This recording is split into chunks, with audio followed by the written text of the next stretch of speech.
The air inside the auditorium was electric.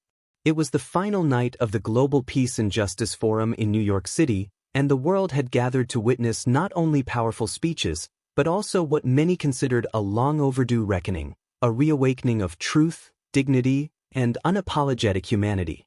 The surprise guest of the evening had been kept secret. But when the curtains parted and the announcer's voice declared, "Ladies and gentlemen, please welcome His Excellency, Captain Ibrahim Traoré of Burkina Faso," the room erupted. Not with cheers, but with stunned silence. The kind that makes your breath catch. He walked onto the stage with calm determination. His military jacket, though simple, carried an air of silent resistance. There was no grand entourage, no teleprompter, and no pre-approved speech. Just a man. Young, upright, and burning with the kind of purpose that America hadn't seen since the civil rights icons of the 1960s.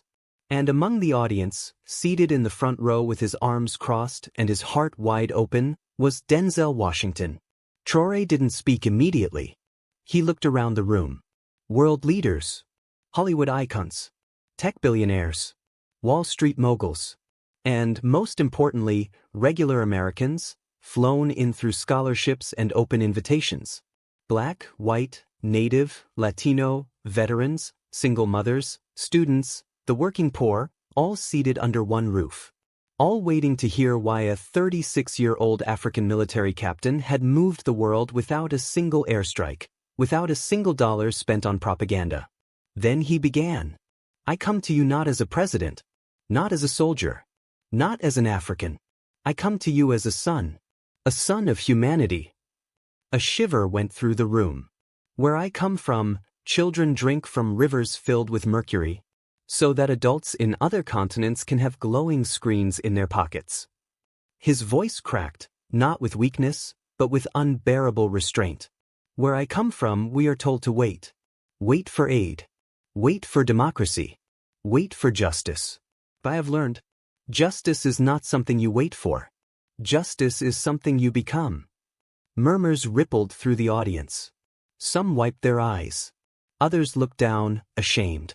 And then, looking directly at the American crowd, he said, "America, you were built on rebellion, on resistance, on the belief that no man should kneel before another. But what happened to you? You taught the world how to stand. Now you're teaching us how to bow."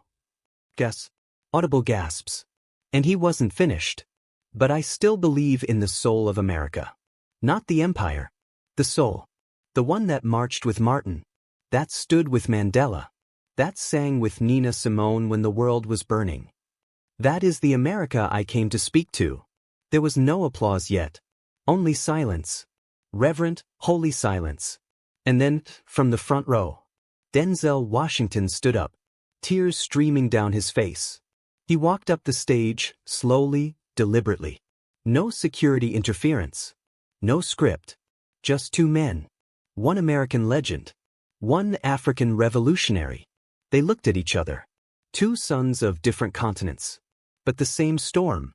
Then, with no words, Denzel pulled Ibrahim Traoré into a tight embrace.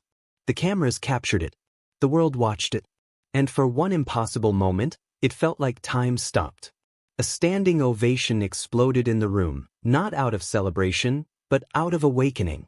Grown men wept. Journalists dropped their pens. Activists clenched their fists. Celebrities cried without shame.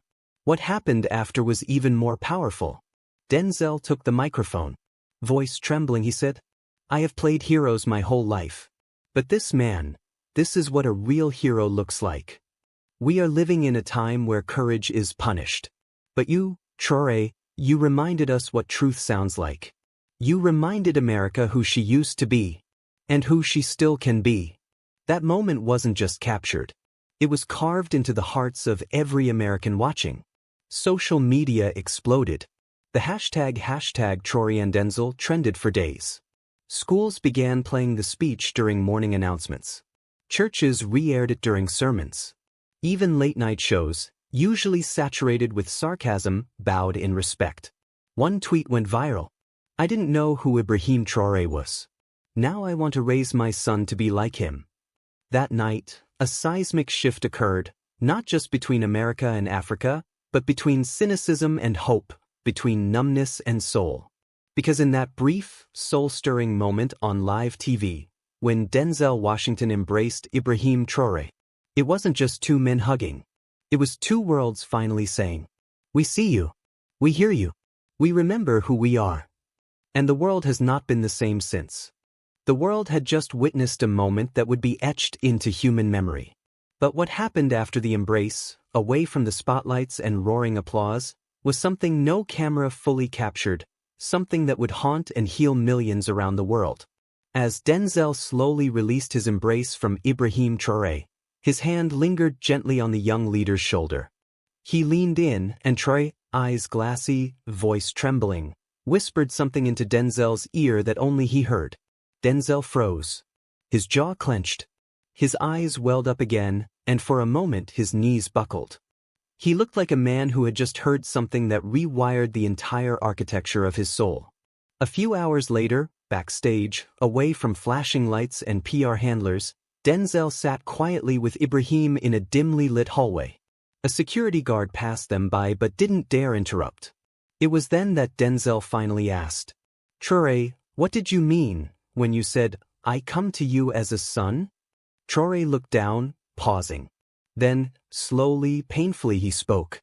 "Because my real father never lived to see me become anything. He was executed by mercenaries when I was 6, hired by a foreign company backed by a Western government. For protecting our land." Denzel's eyes burned. They tied him to a tree, told the villagers to watch, said it was a warning that our soil belonged to someone else now. And when he screamed, he didn't scream for help. He screamed my name. Silence. The kind that crushes you. I was hiding behind a rock. I watched them kill him. And I promised that day I would never let another African father die screaming into an empty sky. Denzel reached for Traoré's hand. He didn't speak. He couldn't. But his grip said everything. And then Traoré added, "But I didn't come to America to blame. I came here because I still believe in your people. Because I know that pain doesn't belong to one continent. Because the fatherless child in Harlem is no different from the orphan in Ouagadougou." That line would later be quoted by newspapers, engraved on murals, and taught in universities. But at that moment, it was just two men. One telling the truth. One telling the truth. One listening. The scene outside the Global Forum had transformed. Thousands of people stood on the streets. Not in protest, but in stillness. Tears streamed from faces that normally never showed emotion. Some held candles. Others clutched their children tighter. A little girl from the Bronx looked up at the giant screen replaying Traoré's speech and whispered, "Mommy, is he like Martin Luther King?" Her mother could barely nod. On TikTok, teenagers who had never watched a political speech in their lives were stitching Traoré's words with their own raw emotions. One video went viral. A young black boy in Detroit, standing in front of his cracked mirror, repeating Traoré's words. "Justice is not something you wait for. Justice is something you become." The video got 25 million views in 48 hours. Airplane arrival days later, there was a private visit. 3 days after the forum, Traoré made an unannounced visit to the African burial ground in Lower Manhattan, one of the oldest known resting places of enslaved Africans in America. There was no press. Just him, a local historian, and an elderly black woman who'd been preserving the site for 40 years. She asked him gently, "Why did you really come here, son?" He kneeled beside the memorial stone and answered, "To tell them we haven't forgotten. To tell them their fight wasn't in vain. And to promise them we are rising." That image, Ibrahim Traoré on his knees at the burial ground, head bowed in silence, would appear on the cover of Time magazine, titled, "The Son Who Returned." United States reactions in America. Michelle Obama tweeted, "What Ibrahim Traoré reminded us is that dignity is louder than war. I'm still in tears." Oprah Winfrey shared the speech with the caption, "Rarely do I stop and weep in silence. This young man's words are the thunder of a generation." Barack Obama later admitted, "Ibrahim Traoré's voice is a wake-up call, not just for Africa, but for us, Americans too. We must rise to meet him. And yet, behind closed doors, some elites were panicking. Powerful lobbyists and corporate executives saw Traoré not as a hero, but as a threat. A classified memo leaked 2 weeks later. The speech given by President Traoré poses a risk of reawakening anti-imperial sentiment among American youth and global audiences. His message must be neutralized softly, strategically, and without creating a martyr. But the people had already chosen. Universities across the U.S. created Traoré scholarships for global justice. Veterans groups reached out in solidarity. Street murals appeared from Brooklyn to Oakland with his face next to Malcolm X and Angela Davis. 1 month later, in a surprise interview with Anderson Cooper, Denzel Washington was asked, "What did he whisper to you during that embrace on stage?" Denzel paused. Then, with a trembling voice, he finally revealed, "I don't want your applause. I want your memory. I want you to remember us when the cameras are gone." And now the world does.